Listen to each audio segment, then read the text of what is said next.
위한 법률 컨설팅 프로그램 기막힌 가정법.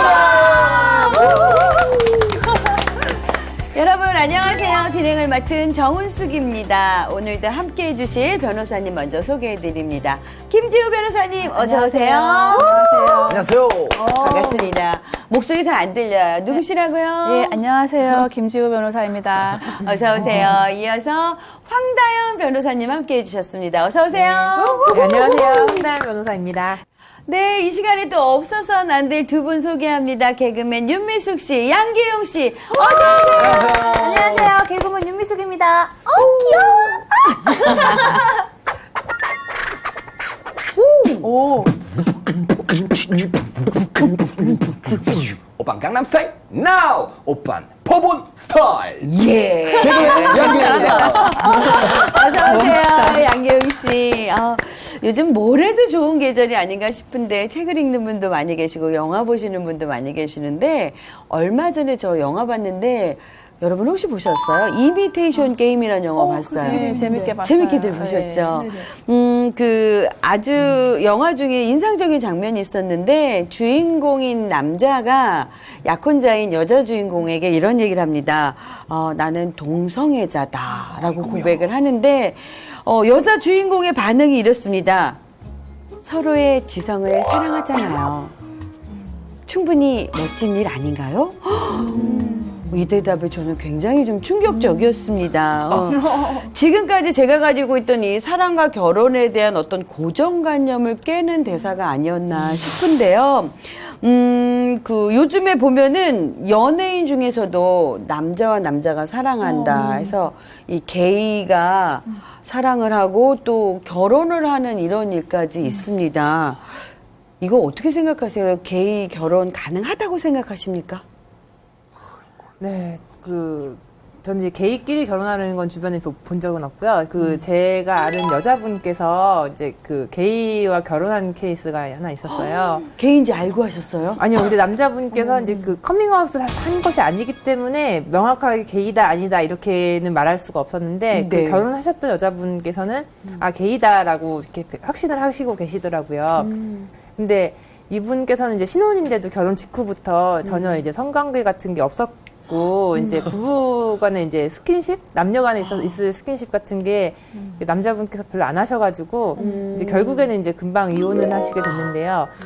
게이하고 이제 그냥 이성애자 결혼을 한 경우에는 이렇게 부부 관계가 이렇게 원만하게 이루어지는 건 조금 어렵지 않을까. 서로 여자에게 관심이 없기 때문에. 네, 주변에서 봤던 케이스에 비춰보면은 이제 그런 생각이 들더라고요.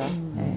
근데 이제 외국에서 오신 분들이 한국 여자들끼리 공부를 하다가 화장실을 가거나 어디 가거나 그러면 친구야 가자 하면서 여자들이 이렇게 손잡고 다니는 거 보면은 되게 의아해 한다는 얘기. 동성애라고 오해를 많이 하는 레즈비언이 아닌가 이런 얘기를 들어봤는데 어떻게 생각하세요? 좀 자연스럽게 있을 수 있는 일이라고 생각하시는 건지.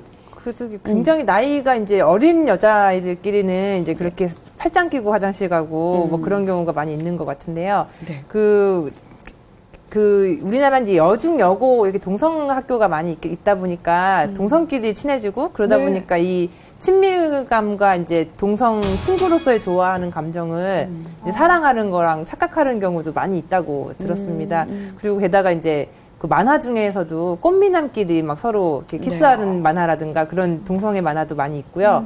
또 이렇게 팬들이 연예인들, 남자 아이돌들을 주인공으로 해서 그 남자 아이돌끼리의 연애 얘기 그런 식으로 이렇게 팬픽이라고 하죠. 그런 식으로 많이 글도 쓰고 그러다 보니까 여중 여고생, 남중 남고생들끼리 사이에서는 그런 약간 동성애들 환상을 가지고 아직 성적 정체성이 이렇게 확립되지 않은 나이에 그런 거에 대해서 환상을 갖게 되는 경우도 많이 있다고 들었습니다.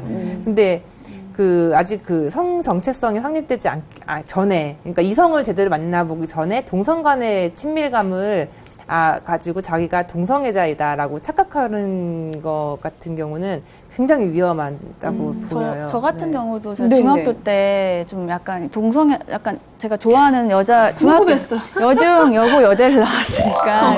근데 중학교 때 제가 어떤 여자를 보면 설레는 거예요. 근데 걔가 항상 쇼카트를 하고 다니고, 근데 걔를 동성애적으로 좋아했다기보다 약간 그냥 선망의 동경의 대상이었는데 약간 속카트를 하고 다니고 약간 보이시한 매력이 있는 친구였는데 그 친구를 보면 약간 좀 설레고 막 떨리고 이런 감정을 느꼈거든요. 근데 그때 제가 뭐 난 동성애 기질이 있나 이런 생각은 모르니까 안 했고 그때 그냥 모르죠 또. 나중에 네. 뭐 주변에 남자가 생기니까 자연스럽게 시선은 남자한테로 갔으니까 그게 동성애 기질은 아닌 것 같고 그냥 옆에 있는 멋있는 대상을 보면서 약간 선망하고 그런 건 경험이 있었어요. 예.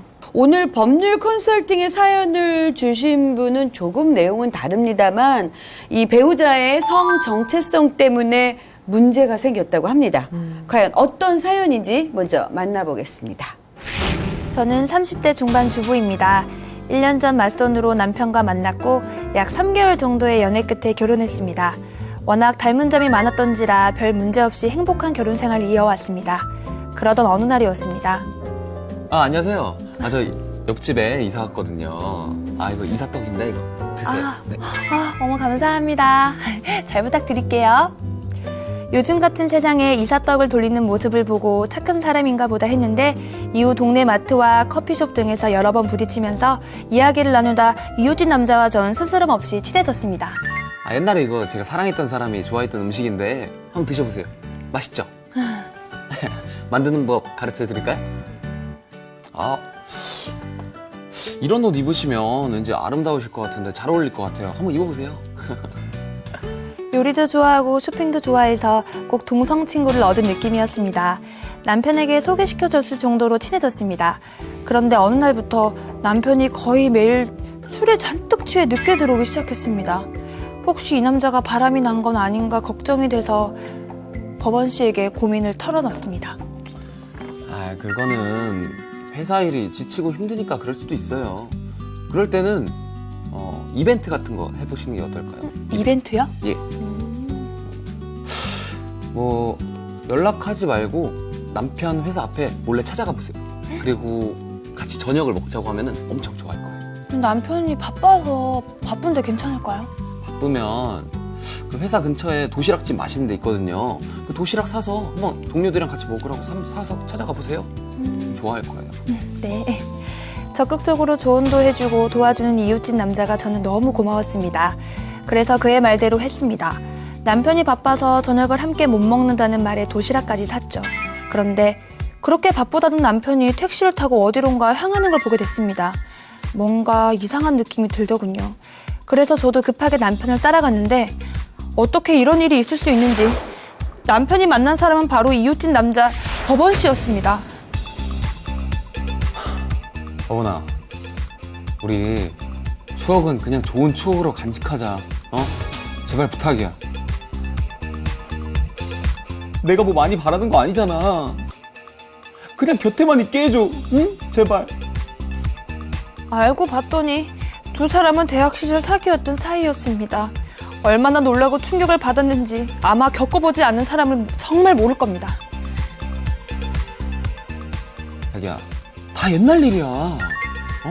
난 지금 자기를 사랑하잖아. 우리 서로 사랑하니까 결혼한 거 아니야. 응? 우리 그러니까 이거 다 없었던 일로 하고 다시 새로 시작하자. 응? 멀리 떠나서 다시 행복하게 살자. 응? 남편은 계속해서 다 과거의 일이고 지금은 나를 사랑한다고 말하는데 저는 너무 혼란스럽고 괴롭습니다. 친정에 말도 못하고 소갈이 중입니다. 이혼하게 되면 법으로 해야 할 것 같은데 가능한지 금방 끝낼 수는 있는지 궁금합니다. 과거 남자를 만났던 남편의 행동이 이혼 사유에 해당되는지 법률 컨설팅을 위한 모의법정을 시작하도록 하겠습니다. 먼저 사연을 의뢰해 주신 아내 측 입장부터 들어보겠습니다. 예. 저희 의뢰인은 결혼 전에 그 남편의 어떤 성적 정체성, 뭐 남자를 좋아한다거나 아니면 남자, 여자 다 좋아한다는 그 정체성을 알았다면 결혼 자체를 하지 않았을 것입니다. 그 결혼을 선택할 그 우리 의뢰인의 선택권을 박탈하게 만들었고요. 그리고 상대방의 어떤 배우자의 성적 취향은 뭐 직업이나 뭐 학력, 재력, 나이에 준할 정도로 결혼을 결정하는 상당히 중요한 요소라고 생각됩니다. 그렇기 때문에 남편이 저희 의뢰인에게 자신의 어떤 성적 취향을 숨긴 부분은 당연히 이혼 사유라고 생각합니다. 네, 다음은 남편 측의 입장 들어보겠습니다. 네, 그 이혼 사유는 혼인 중의 사유만으로 한정됩니다. 그래서 따라서 결혼 전에 누구랑 사귀었다거나 심지어 동거를 했다거나 하는 사유가 있다고 하더라도 이는 이혼 사유에 해당하지 않습니다. 그리고 현재 이분 남편께서는 아무런 부정행위를 한 사실이 없습니다. 그리고 과거에 애인이 찾아와서 연락을 하고 만나달라고 해도 설득을 하고 돌려보낸 사실이 있을 뿐입니다. 그렇기 때문에 현재 남편께서는 현재나 과거 어느 면을 보더라도 이혼 사유에 해당하는 부정행위 등의 사유가 전혀 없습니다. 아니요. 이혼 사유가 전혀 될 수가 없다니요. 성 정체성 이런 건 너무나도 중요한 문제 아닙니까? 저한테 결혼 전에 얘기를 했었더라면 네. 저는 결혼을 다시 생각을 해봤을 거예요. 저 남자는 그냥 여자만 그냥 당연히 일반적일 거라 생각을 하지 누가 뭐 남자를 좋아했다거나 이렇게 상상을 하겠어요. 그렇지 않아요? 아니, 성소수자는 이 터부시하는 이런 사회 속에서 저는 진짜 전 아내를 정말 사랑합니다. 진짜. 네. 정말 아내랑만 잠자리 해갖고 결혼 후에 그리고 아내만 평생 사랑할 거고 네. 같이 죽을 겁니다. 정말 그 정도로 엄청나게 사랑하는데 제가 굳이 누워서 침 뱉기로 제가 바이섹슈얼이라는 그걸 밝힐 필요가 없지 않나요? 저 보세요. 저는 바이섹슈얼 이 말 자체를 태어나서 처음 들어봤어요. 이런 말을 제가 왜 들어야 하며 그리고 예전에는 뭐 솔직히 이제 결혼을 하면 나중에 남편이 다른 여자와 바람을 피울까라는 고민을 하게 되잖아요. 그런데 저는 여자뿐만 아니라 남자도 봐야 돼요, 이제. 이걸 뭘 어떻게 하라는 거죠? 저 남자는 그냥 빨리 저는 이혼을 하고 싶어요. 그냥 그만 빨리 끝내고 싶어요. 난 노력 많이 했어, 자기야. 자기야. 아, 자기라고도 하지 마. 누가 자기야. 여보. 여보라고도 난 하지 마. 절대 이혼 절대 못하고. 아니, 내가 정리하려고 노력했던 건 그런 거는 생각 안 해줘. 난 그리고 지금 당신을 사랑해, 정말로. 난 좀 전에 그 남편 측 변호사인 황다인 변호사님께서 그 이혼 사유에 해당되지 않는다 말씀하셨는데 근데 보통 성격 차이다도 있고 성적인 문제로 잘 안 맞아도 이혼하는 경우를 많이 봤는데 이혼 사유가 안 된다는 게 좀 의외가 아닌가 싶기도 합니다. 예. 지금 여전히 아내를 사랑하기 때문에 이혼을 할 수 없다라는 남편 측과 이 남자와 사귀었던 경험이 있는 남자와는 잠시도 같이 있기 싫다. 이 남자와는 살 수 없다라는 아내 측 입장이 참 팽팽합니다. 원고 측 변호사의 이혼 사유 주장 좀 더 들어보도록 하겠습니다. 예. 그 결혼 전에 그 피고가 저희 의뢰인의 남편이 남자를 만났던 거는 결혼 이유가 아니라 결혼 전의 이유긴 합니다. 하지만 결혼 전에 단순히 어떤 여자를 만났다는 것과 결혼 전에 동성애자든 양성애자든 남자를 만났다는 것은 제가 볼 땐 차원이 다른 문제라고 생각을 합니다. 그리고 지금 저희 의뢰인의 얘기를 들어보면 의뢰인의 남편이 옆집에 과거에 사귀었던 남자가 이사를 오고 그 사실을 알게 되면서 방황하고 밤마다 술 마시고 오면서 되게 괴로워하고 있습니다. 그래서 제가 볼 때는 앞으로도 이 동성애가 현출될 가능성이 상당히 농후해 보입니다. 그리고 저희 민법 840조 제6호에서는 혼인을 계속하기 어려운 중대한 사유가 있을 때 이혼 사유를 규정하고 있는데요. 그 부부간의 애정과 신뢰가 바탕이 되어야 할 혼인 생활의 본질에 상응하는 부부 생활 관계가 회복할 수 없을 정도로 파탄에 이르게 된 경우에 그 한 일방에게 혼인 생활을 강제하는 것은 참을 수 없는 고통을 준다고 판시하고 있습니다. 저희 대법원에서. 근데 이 경우에 저희 의뢰인한테 뭐 동성애자든 양성애자든 지금 현재의 남편과 혼인 생활을 계속을 이혼하지 못하게 한다는 것은 저희 의뢰인에게 참을 수 없는 고통을 주는 것이라고 생각합니다. 네, 피고 측 변호사의 이야기도 들어보겠습니다. 네, 지금 아내분께서 주장하시는 내용으로 이렇게 봤을 때도 사실에서 이제 이혼을 할 사유가 전혀 없는데 그 아내 측 마음이 돌아서서 지금 귀책 사유를 남편분께 전가하고 있다라고 보이는데요. 왜냐하면 이제 피고는 현재 결혼 생활에 있어서 아무런 부정행위가 없었고 그리고 가정에 충실하기 위해서 굉장히 노력을 많이 하고 있는 상태입니다. 그래서 지금 재판상 이혼 사유를 지금 주장하시는 걸 검토를 해보면요. 840조 제1호의 배우자의 부정행위를 규정을 하고 있습니다. 근데 이 배우자의 부정행위는 우리 대법원과 판례에는 이성 간의 그 부정행위 맞는 전제로 해석을 하고 있습니다. 따라서 동성 간의 어떤 행위가 있다고 하더라도 이거를 1호의 부정행위로 해석해서 판단하기는 어렵다고 보입니다. 그래서 설사 이를 이제 부정행위로 해석을 한다고 하더라도 그 동성 간의 행위를 부정행위로 본다고 하더라도 지금 남편분께서는 아무런 부정행위가 없었습니다. 따라서 840조 제1호의 부정행위로는 이혼 청구를 받아들일 수가 없고요. 김 변호사님께서 주장하신 840조 제6호 사유에 해당하지 않는 것도 명백합니다. 그 과거에 한때 만났던 연인이 다시 연락을 해온 것이 왜 840조 제6호 혼인을 계속하기 어려운 중대한 사유에 해당합니까? 지금 피고께서는 그 사람을 정리하고자 노력을 하고 마음을 다잡고 가정에 충실하고자 하고 있는 상태입니다. 이런 상황인데도 불구하고 840조 제6호를 들어서 혼인을 계속하기 어렵다라고 주장하는 것 자체가 원고께서 또 다른 이유로 이혼을 하고 싶어 하는 것이 아닌가라는 생각이 들게 합니다. 그리고 대법원 판결 중에서 동성 간의 이제 부정행위나 이런 애정행과 관련된 판례는 없지만 유사한 사례를 찾아보면요. 그 혼인한 이후 7년 이상 기간 동안에 성관계가 전혀 없었던 사안이 있었습니다. 이렇게 성관계가 갖지 못했기 때문에 불화를 겪다가 별거를 했던 사안에서도 그 혼인관계가 더 이상 회복할 수 없을 정도로 파탄되었다라고 인정하지 않았습니다.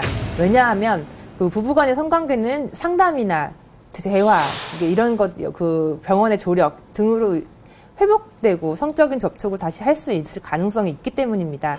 하물며 지금 이제 여기 피고께서는 부부간의 성관계도 충실히 하셨고 다른 이성과의 성관계도 없었습니다. 당연히 다른 동성간의 성관계도 없었고요.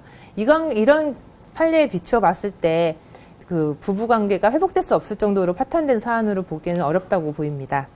그리고 이제 이 사안에서 부부 관계가 파탄되었다고 이제 만약에 본다고 하더라도 이는 과거에 동성을 사귀었다는 그 경험이 때문이 아니라 이를 문제 삼고 계속해서 이를 캐고 있는 원고 때문에 파탄되었다고 볼 수 있습니다. 따라서 이 사안에서는 이제 피고의 귀책 사유는 없다고 보입니다. 네, 맞습니다.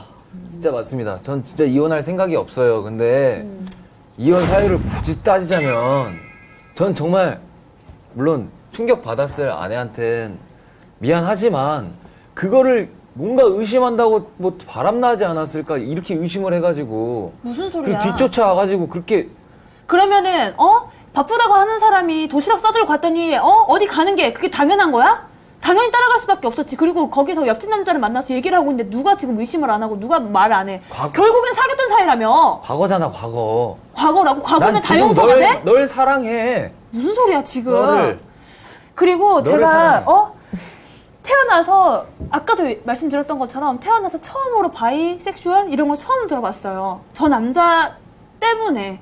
제가 왜 그런 얘기를 들어야 되면 이거는 어쩌면 제 인생의 모든 게 금이 간 정도가 아니라 그냥 망가진 거라고요. 왜? 제가 다시 돌아갔다면 내가 너를 만났을 것 같아? 왜? 근데 왜 얘기를 하지 난 않았냐고. 걔랑 헤어졌어. 그게 무슨 상관이야? 법원이랑 헤어졌다고. 왜 바이섹슈얼을 얘기를 안 했냐고. 굳이 할 필요가 없지. 난 널 사랑하니까, 널 갖고 싶었으니까, 너랑 지금 평생 그래서 함께하고 이렇게 싶으니까. 됐잖아. 그래서 난 이혼하고 싶다고. 근데 그건 과거잖아. 아니, 바이섹슈얼이 이게 남성 여성을 사랑할 수 있다는 건 뭐, 그러니까 너가 들었을 땐 충격 받았을 수도 있는데 내가 난 당신을 사랑해. 그리고 더 기분 나쁜 건 그거예요. 왜 밤마다 술을 마시고 늦게 들어오고. 그럼 당신도 흔들렸다는 얘기 아니야? 너가 그리고 떠나갈까봐 무슨 소리야. 그리고 옆집에 이사 온 법원이 때문에 혹시나 그 사실을 알고 너가 날 떠나갈까봐.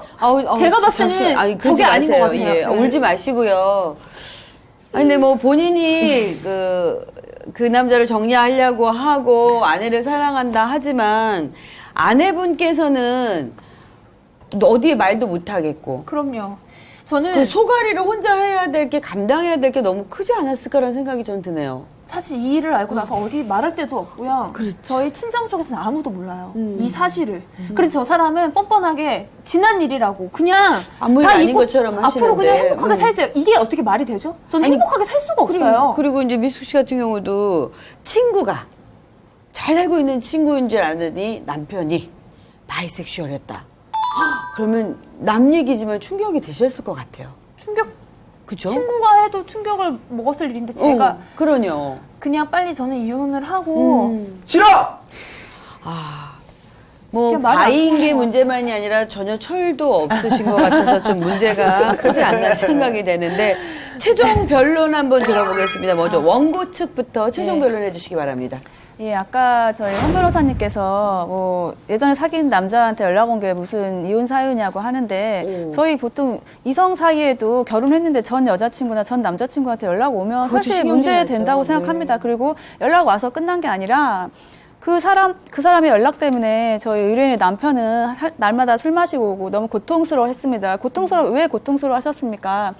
너무 그 남자와의 관계가 정리가 안 됐기 때문이 아닌가 저는 생각 들고요. 그리고 아까 저희 의뢰인들 말씀하셨지만 그냥 이제 여자만 의심하는 게 아니라 남자를 만나도 저 남자랑 무슨 관계인가? 이런 거 의심할 수밖에 없습니다. 그리고 또 부부 관계가 소홀해지면은 아무래도 양성애자이면은 부부 관계가 좀 더 소홀해질 가능성도 높고 그리고 제가 아까도 이미 말씀드린 대로 성적 취향이 단순한 문제가 아니라 아까도 말한 그 학력이나 재력이나 뭐 나이 뭐 그런 경제력 이런 거를 다 그에 준할 정도로 결혼을 결정하는 상당히 중요한 요소라고 생각합니다. 그렇기 때문에 우리 의뢰인은 당연히 이혼을 요구하고 네. 그 자기의 성적 취향을 숨긴 점에 대해서 그에 상응하는 의자료를 지급해 주셨으면 합니다. 네.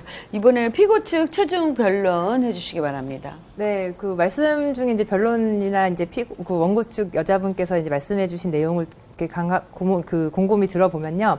그 우리 사회에서 성소수자가 어떤 지위에 있는지 현실을 보는 것 같아서 매우 씁쓸합니다. 그 미국 같은 경우는 이제 외국은 성소수자가 이제 공개를 하고 밝히는 것이 자연스럽기 때문에 이런 사례가 많이 없는 것 같은데요. 우리 사회에서는 성소수자가 많이 없기 때문에 성소수자라는 그 그 이유 자체만으로도 이혼 사유에 해당한다. 이렇게 주장을 하시는 것 같습니다.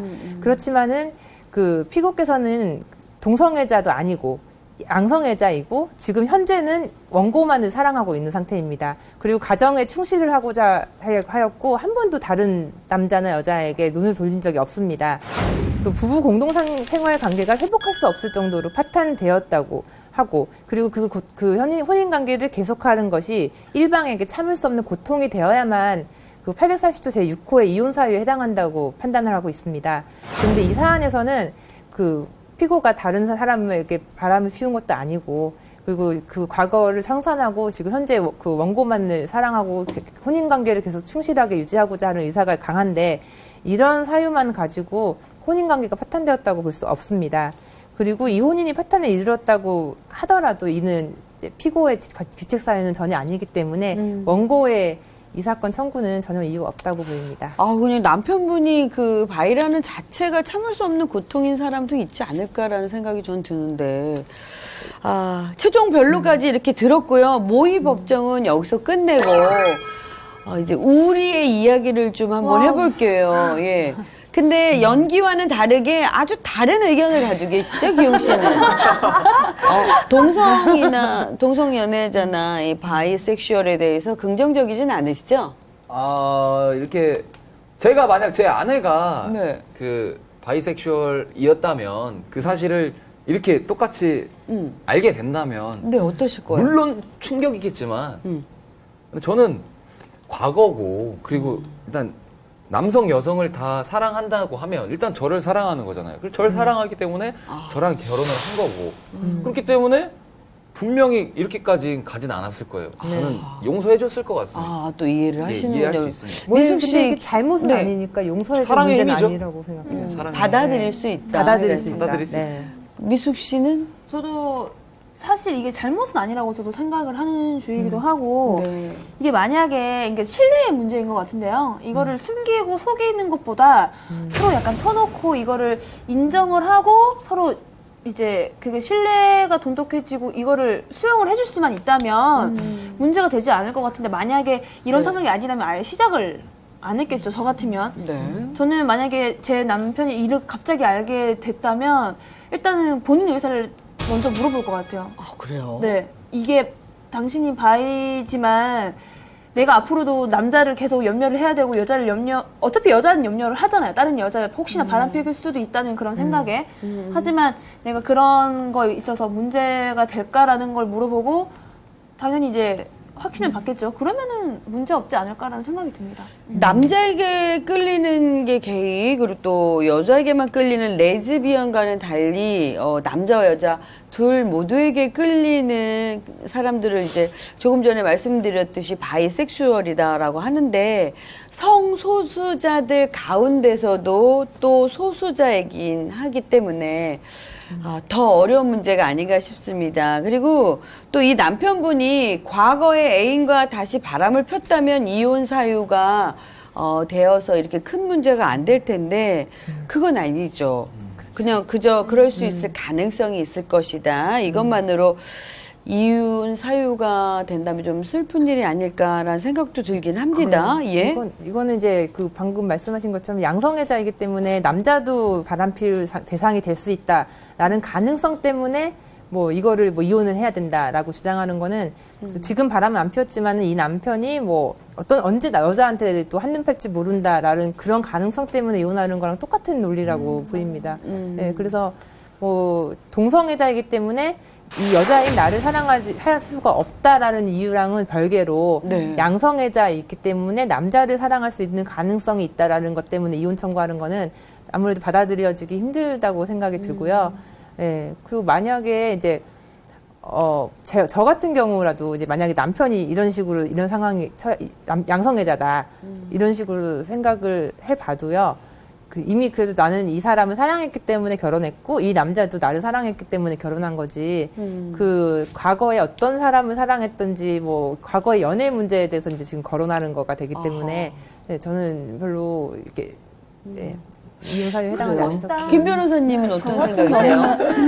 저는 그러니까 그 아까 제가 이 사연에서 말한 대로 그 결혼 전에 자기의 솔직히 성적 그런 취향을 밝히는 게 쉽지는 않았을 거예요. 근데 그거를 얘기해서 내가 받아들여서 그래도 나는 우리 서로 지금 현재 사랑하니까 그래도 결혼하겠다고 선택권을 준 거랑 결혼 이후에 부득이하게 밝혀진 거랑 좀 사정이 좀 다른 것 같고 아무래도 그냥 아무리 바이섹슈얼이라고 하더라도 일반 그냥 이성애자랑 내 남편이 그냥 이성애자다. 그리고 바이섹슈얼이라랑 보는 시선이 좀 달라질 것 같은 생각 때문에 아무래도 결혼 생활이 기존과는 좀 다르게 조금 삐걱대지는 않을까 이런 현실적인 걱정은 됩니다. 근데 저는 좀 폐쇄적인 생각을 가지고 있어서 그런지 몰라도 저 아는 지인 중에 약혼하기 이틀 전날 파혼하신 분이 있어요. 그래서 무슨 일이 있었냐고 큰일이 있나 했더니 결혼 전이라 친구들이 모여가지고 뭐 클럽에 가서 이제 막 춤을 추는데 이 남자분이 막 뒷발질을 발을 막 이렇게 하면서 춤을 추는데 그 뒷발이 너무 싫더래요. 진짜 그 춤을 어떻게 그 추는데 아무리 자다가도 생각해도 그 뒷발만 보이면 너무 싫고 그래서 뒷발질 때문에 파혼을 했대서 너무 신기한데 도대체 무슨 춤 그냥 이렇게 춤을 췄는데 뭐 그냥 춤이었을 텐데 그분이 굉장히 싫어하는 그거였나 봐요. 근데 저 또한 뭐에 이렇게 꽂히면 그거로 생각이 너무 깊이 달려갈 것 같아요. 그래서 이해할 수 있고 참고 뭐 용서다 아니다 이렇게 할 수 있는 일이라면 관계가 원만해질 수 있을 것 같은데 뭔지 모르게 설명할 수 없게 뭐에 꽂혀가지고 이게 생각이 돌아가지 않는다면 함께 사시는 거는 좀 어렵지 않나 이런 생각이 드는데 이게 좀 이제 법적으로 이혼이 되느냐 안 되느냐 또 이런 문제이기 때문에 좀 다르겠죠. 이 사연을 주신 분의 법률 컨설팅 이 남편 측 입장에서 이야기해 주셨던 황 변호사님께서 컨설팅 해 주시는 게 좋을 것 같아요. 예. 네, 그 사연 주신 분의 고민을 제가 이제 반대편 입장에서 말씀드리긴 했지만 충분히 고민이 이해하고도 남습니다. 네. 예, 근데 본인께서는 이제 남편인데 객관적으로 현실을 바라보시면요. 남편이 현재는 바람핀 게 아니잖아요. 그렇기 때문에 법적으로 이제 이혼 소송을 간다거나 하면은 이제 조금 다툼이 커지거나 이제 기각될 가능성이 있습니다. 그리고 이제 살펴보면은 이제 그 옆집 남자가 문제인 것입니다. 지금 상황에서는요. 네. 사연자분 사연을 보면은 남편은 흔들리고 있지만은 마음을 다잡으려고 하시는 것 같고요. 옆집 남자가 계속 주위를 맴돌면서 찾아오고 일부러 이사오고 하는 것이 일단 악의가 있어 보입니다. 그래서 옆집 남자분한테 이런 사실을 이제 입증을 해서 위자료 청구를 하는 것이 저는 가능하다고 보이고요. 그리고 이제 이쪽으로 오지 말라는 식으로 이렇게 옆집 남자한테 법적인 처리를 하는 것이 좋다고 생각합니다. 그리고 남편과의 문제는 이제 같이 부부 상담을 통해서 약간의 이제 갈등이 있었지만 이건 충분히 봉합이 될 수 있는 상황이라고 생각을 하고요. 법원에 재판을 가시더라도 이렇게 부부 상담이나 이렇게 노력을 하지 않고서 청구를 하는 경우에는 기각될 가능성이 매우 높습니다. 그래서 네. 부부 상담 등을 통해서 이제 좀 관계 회복을 하는 것이 어떤가 생각이 듭니다. 지금 해주신 황별 변호사님의 말씀 참고하셔서 잘 정리가 되셨으면 좋겠습니다. 개인적으로 봤을 땐 좀 전에 예를 들었던 뭐에 필이 꽂혀가지고 진짜 못하겠다가 아니라면 진짜 부인분을 사랑하시고 또 많은 노력을 하셨고 1년간을 서로 사랑을 나누면서 생활해 오셨으니까 조금 그 문제를 냉정하게 또 바라보는 시간 먼저 가져보시는 게 어떨까 생각이 듭니다.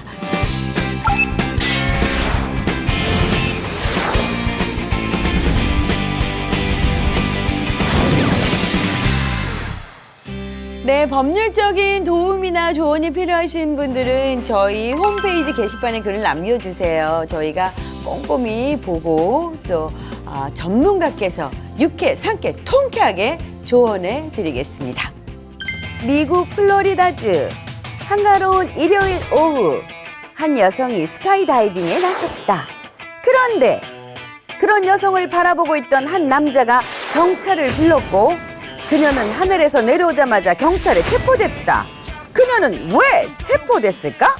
스카이다이빙하다 체포된 여자 왜 체포된 것일까요, 미숙 씨? 제가 봤을 땐 또 이제 이번에는 한번 과학적으로 한번 정밀하게 분석을 해보면은 큰 기대는 안 하지만 네, 과학적인 분석 해주세요. 제가 또 이과 나온 여자여가지고 스카이 다이빙이라 하면 공기의 저항을 최소한으로 줄이는 게 바로 잘 나가지 않습니까? 아, 중요하죠. 그렇죠. 그 잘 느끼기 위해서. 그러니까 최소한으로 줄인 거죠. 줄여요. 안 입은 거죠. 아하. 근데 그 스카이다이빙을? 힌트가 아. 한 남자가 바라보고 있었다. 아무것도 안 입었기에 아하. 이거는 노출죄다. 잡혀라, 안 되겠다, 잡아야 된다 해가지고 그리고 또 신기한 건 남자가 신고를 했어요. 아하. 이거는 100번 네. 해도 이거는 무조건 노출죄다. 뭐 국가대표 선발도 아닌데 바람의 저항을 얼마나 줄이려고 했는지는 모르겠는데 뭐 일리 있는 답이 아니었나 싶습니다. 예, 네. 김지우 변호사님. 저는 뭐 제 상상력은 별로 풍부하지가 않아서 그냥 생각 든 게 네. 그 이 한 남자가 신고했다고 그랬잖아요. 근데 이 여자가 스카이다이빙을 한 여자가 임산부였던 거예요. 그래가지고 임산부가 스카이다이빙을 해서 이 태아가 잘못될 수 있잖아요. 그 모자 보건법이든 어떤 관련 법에 임산부가 스카이다이빙을 하면 안 된다 이런 법이 있는데 불행히도 그 옆에 있던 남자가 이 여자가 임산부인 걸 알았던 거죠.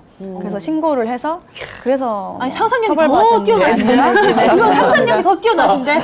야, 그러니까 임신부였는데 노출을 많이 했을 수도 두 가지를 한 번에 다 했을 수도 있고 또 계속 상상력을 펼쳐보도록 하겠습니다. 황다은 변호사님. 네, 이거는 제가 딱 정답을 콕 집어서 말하면 재미가 없을 것 같은데요. 이제 제가 죄송하지만 말씀드리겠습니다. 정답. 네. 그 우리나라에도 이런 구역이 많이 있어요. 비행을 할 수 없는 구역. 이게 항공 이런데 그 뭐 드론을 날린다거나 뭐 이런 식으로 비행을 하는 경우에 군사적 기밀 때문에 미리 허가를 받아야 되는 구역이 많이 있고요. 네, 우리나라에 실제로 많이 있습니다. 네, 그리고 네, 네. 그 외국에서도 그때 에펠탑 근처였나 외국 어느 지역에서 드론으로 이제 항공 촬영을 하다가 네. 그 해외에서 이제 현지에서 문제가 돼서 뉴스에 나온 적이 있었어요. 얼마 전에 이 경우도 딱 네. 그 케이스가 아닐까 생각을 군사 합니다. 금지 지역으로 네, 비행 비행 금지 금지 구역. 지역이었다. 예. 이거 정말 좀 그럴듯해요. 그럴듯합니다. 예. 정답은요. 사실 체포된 이유도 또한 황당합니다. 플로리다에서는 이혼녀나 미망인의 경우 일요일 오후 스카이다이빙 금지 이게 법으로 되어 있다고 합니다. 네?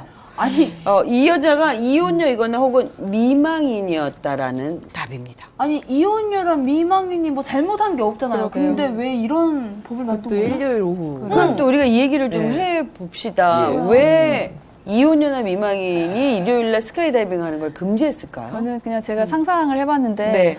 명확한 이유는 알 수 없지만 제 생각에는 일요일은 이제 예배드리는 좀 경건한 날이잖아요. 근데 그 이혼했거나 사별한 여자들이 그 시간에 일요일날 스카이다이빙 하는 게 좀 경건하지 못한 행동이라고 생각해서 약간 불법으로 하지 않았나 싶은데 제가 생각해도 이건 좀 어처구니 없는 법이라고 생각하고 사실 결혼했다가 이혼하거나 네. 아니면 사별한 것도 억울한데 내가 하고 싶은 것도 못하게 한다는 게 너무 부당한 거라고 생각합니다. 기웅 씨의 답이 궁금해요. 제 생각엔 그 바이섹슈얼임을 들켜가지고 네. 이혼하게 된 그 이혼녀가 너무 억울해서 스카이 다이빙 할 때 살기가 싫은 거죠. 그래서 목숨을 끊지 않았을까. 그 가방 이걸 안 메고 그래서 자살을 안 풀고. 해서 그러니까 이걸 안 풀고 그냥 낙하산을. 죽은 거죠. 그렇기 때문에 이혼녀들은 금지시키지 않았을까. 그게 또 일요일이었기 때문에 그냥 그렇게 정하지 않았을까. 이혼녀나 미망인은 어떤 억울한- 슬픔이나 억울함이나 아픔이 있으니까 이게 다이빙을 하면서 낙하산을 안 펴서 사고가 날 수 있기 때문이 아닐까라는 추측이 나왔는데 그럴 수도 있겠다 싶은 것도 있네요. 정확하게 왜 이런 법이 만들어졌는지 두 변호사님은 알고 계시나요? 저도 근데 그 정확히는 모르겠지만은 이제 추측으로 하는데 그냥 예전에는 이제 미망인들 보면은 몇 년간 검은 옷만 입고 다니고 뭐 그런 지역이 있잖아요.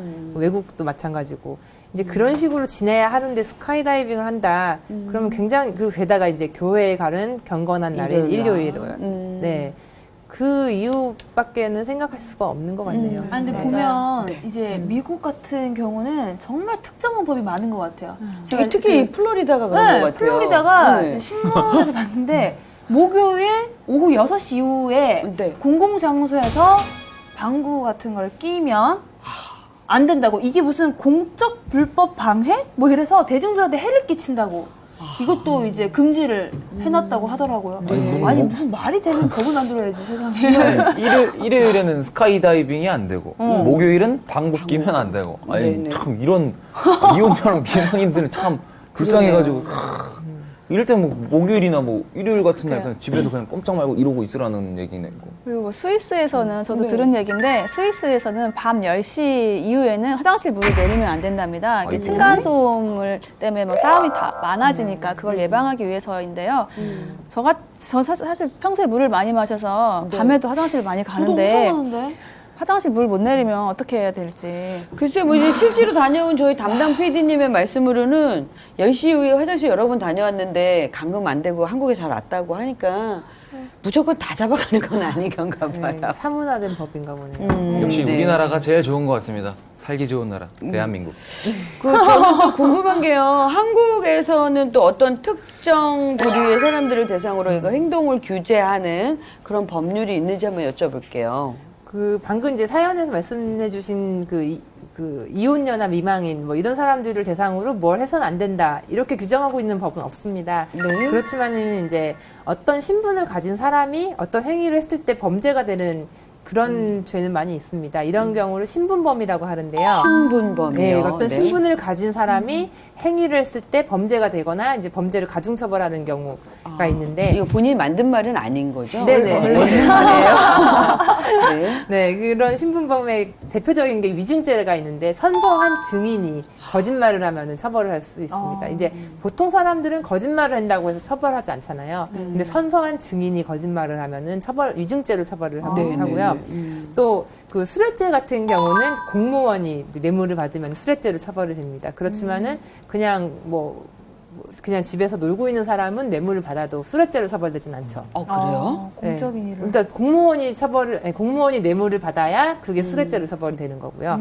또 타인의 재물을 보관하는 자가 이거를 이제 자기가 써버리거나 하면은 횡령. 그렇죠. 횡령죄가 되고요. 이것도 타인의 재물을 보관하는 자라는 그 신분이 있어야지 성립하는 범죄입니다.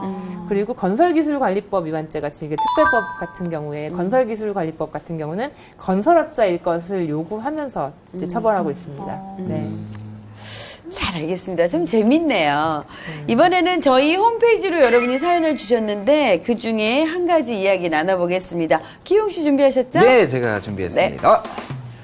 저는 20대 후반의 주부입니다. 저희 동네에 잎사귀로 소문난 아주머니가 한 분 계십니다. 워낙 유명한 사람이라 시어머님께도 조심하란 소리를 들었었는데 얼마 전 사촌 오빠가 제가 사는 동네에 모텔을 하나 새로 지으면서 이 일이 벌어졌습니다. 이분이 사정도 모르고 제가 낯선 남자와 차에서 내려 모텔에 들어가는 걸 봤다면서 제가 바람이 났다고 저희 시어머니에게 이야기한 겁니다. 어머나. 어머님이 그 충격으로 쓰러지시는 바람에 진짜 난리도 아니었습니다. 제대로 알지도 못하는 일을 멋대로 떠들면서 남의 가정에 분란을 일으킨 게 너무 화가 나는데요. 이분 제가 명예훼손죄로 고소할 수 있을까요? 라고 보내주셨는데 네. 오해하고 불륜을 저질렀다고 시어머니에게 폭로한 동네 아주머니를 네. 그 명예훼손죄로 고소가 가능한가요? 가능할 것 같은데. 예, 명예훼손죄로 당연히 고소 가능하고요. 그 명예훼손죄는 공연히 허위 또는 사실로 사실을 적시해서 타인의 명예를 훼손한 경우에 성립됩니다.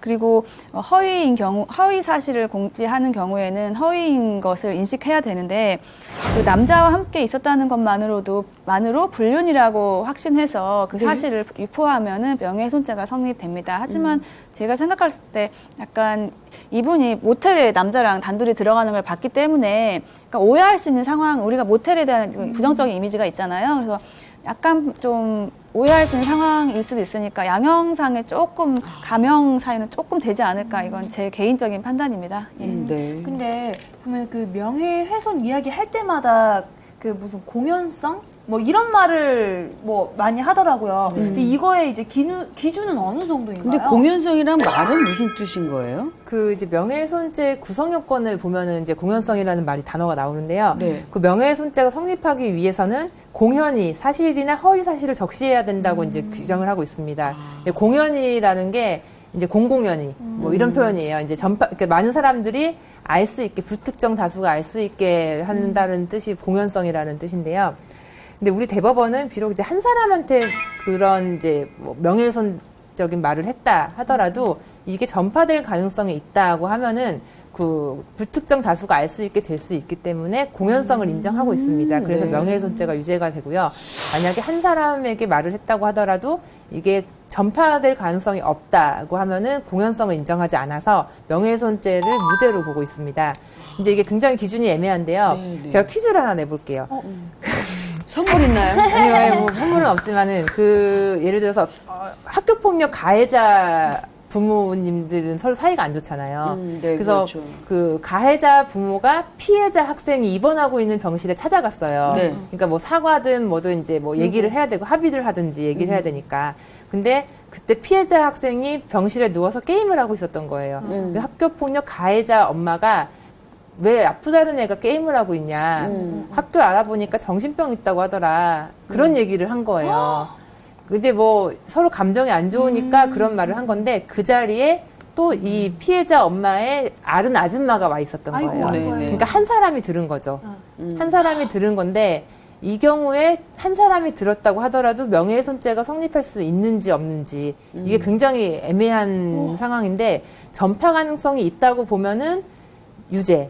그렇지만 전파 가능성이 없다고 보면은 무죄가 나올 수 있는 상황이었습니다. 이 경우에 그렇네요. 어떻게 판단을 했을까요, 대법원은? 저는 전파 가능성이 있다고 봅니다. 왜냐면 또 우리 아줌마들 보면은 소식통이라고 불릴 만큼 입담을 자랑하시거든요. 뭐 저도 막 마찬가지 입담을 자랑하는데 아줌마가 이제 파급력이 굉장히 크기 때문에 네. 이건 전파 가능성이 있지 않을까 하는 생각이 들거든요. 근데 아까 공연성에서 네. 한 명 이상이어야 될 것 같아요. 근데 이게 한 명이 전파를 하고 이제 말을 하고 다니면 유죄가 될 수 있습니다. 그렇지만은 이게 이렇게 말을 하고 다닐지 안 할지는 굉장히 애매하거든요. 그래서 우리 판례도 이게 이 법원 판결도 1심, 2심, 3심이 다 판결이 갈렸습니다. 1심에서는 한 명한테 얘기했고 이 아줌마가 얘기할 것 같지 않았기 때문에 무죄를 선고했습니다. 네. 그렇지만은 항소심에서는 그 유죄, 명예훼손죄 유죄를 선고하고 벌금 70만 원을 선고했는데요. 그 한 사람이 들었지만 이 아줌마가 다른 아줌마들한테 말할 수 있는 가능성이 있다라고 본 것입니다. 그렇지만 이제 대법원은 다시 2심을 깨고 무죄를 선고했습니다. 네. 아이고야. 예, 왜냐하면은 이 아줌마가 피해자 엄마와 5, 6년간 이제 서로 옆집에서 가게를 하면서 알고 지냈던 사이고, 그리고 이렇게 병문안을 올 정도로 가까운 사이였기 때문에 그 전파할 가능성, 이렇게 말을 하고 다닐 가능성이 없다라고 보고, 실제로 이 아줌마가 이렇게 막 전파하고 다니지도 않았기 때문에 명예훼손죄가 무죄다라고 판단을 했습니다. 굉장히 기준이 되게 애매하다. 애매하죠. 예. 친했던 사람이 돌아서면 더 무서운데. 다 알고 있으니까. 네. 만약에 이혼 소송 중인 아내가 남편 친구한테 그 증인을 부탁하기 위해서 메일로 심한 욕설을 막 이렇게 보냈어요. 그랬을 때 남편 욕을 막 한 그 아내가 명예훼손죄로 뭐 고소가 될 수 있나요? 아까 황 변호사님 말씀하신 대로 명예훼손죄가 성립되기 위해서는 공연성이 필요한데요. 그 네. 공연성은 불특정 다수인이 인식할 수 있는 상태를 말하고 우리 판례는 전파성 이론을 채택하고 있습니다. 한 사람이 들어도 전파 가능성이 있으면은 명예훼손죄가 성립되는데 이 경우에는 이혼 준비 중인 아내가 남편의 친구한테 얘기했기 때문에 뭐 남편과 남편 친구는 사이가 각별하니까 남편 친구가 전파가 할 가능성이 없다고 해서 저희 판례는 뭐 명예훼손은 아니다라고 판결을 했는데 만약에 네. 이 사안에서 이 와이프가 남편의 친구가 아니라 자기 친구한테 남편 험담을 했으면 명예훼손죄가 성립될 수 있을 것 같습니다. 근데 아까 MC님이 말한 대로 친한 사이도 돌아서면 무섭다고 하니까 더 잘 약간 뻗치죠. 기준이 좀 애매한 부분이 있습니다. 예. 근데 저희가 상갓집에 가면 이야기가 막 모르는 이야기가 되게 많이 나오잖아요. 근데 혹시나 돌아가신 분에 대한 그 비밀을 탁 폭로했다면 이것도 이제 명예훼손죄가 가능한지 궁금하거든요. 네, 사자 명예훼손죄라고 우리 형법에 규정을 하고 있는데요. 네. 허위의 사실을 적시해서 공연히 허위 사실을 적시해서 사자의 명예를 훼손한 경우에는 이 경우에 이렇게 돌아가신 분이라고 하더라도 명예훼손죄가 성립을 합니다. 예를 들어서 근데 이게 비밀이 어떤 비밀이냐에 따라서 이제 약간 달라질 수가 있는데요. 이제 돌아가신 분이 그동안 기부를 많이 해왔다. 너희들은 모르지 하면서 이렇게 얘기를 했다면은 명예훼손이 아니니까 좋은 명예훼손죄 거죠, 그거는. 성립하지 않지만 네. 숨겨놓은 자식이 있었다. 이런 식으로 얘기를 하면 그 상가집에서 그런 얘기를 하면 만약에 이제 유가족들이 들으면 당연히 이게 굉장히 발끈을 할 거고 돌아가신 분의 명예가 훼손되는 내용이기 때문에 사자 명예훼손죄가 성립할 수 있고요. 이 경우는 친고죄이기 때문에 고소가 있어야 처벌할 수 있습니다. 근데 방금 제가 말씀드렸던 숨겨놓은 자식이 있다 이런 내용이라면 충분히 고소도 가능하지 않을까. 근데 네, 실제로 그렇습니다. 숨겨놓은 아이가 있어도 고소는 하나요? 근데 고소가 이제 허위 사실을 적시해서 명예를 훼손해야 되기 때문에요. 만약에 진실한 사실이었다고 실제일 때는. 하면은 명예훼손죄가 무죄가 되겠죠. 안 되고요. 네. 그러면 고소를 하게 되면 그 가족이 네네. 하는 거겠죠. 네네. 사자갈 수는 없잖아요. 그러니까 그래서 이거를 이제 네. 입증을 하기도 되게 애매하고 그 사람 솔직히 잡아 떼서 아니야 나는 그런 말로 한 게 아니라 저 사람이 부풀려서 얘기한 거야 이렇게 얘기를 할 수가 있으니까 좀 애매할 것 같아가지고요.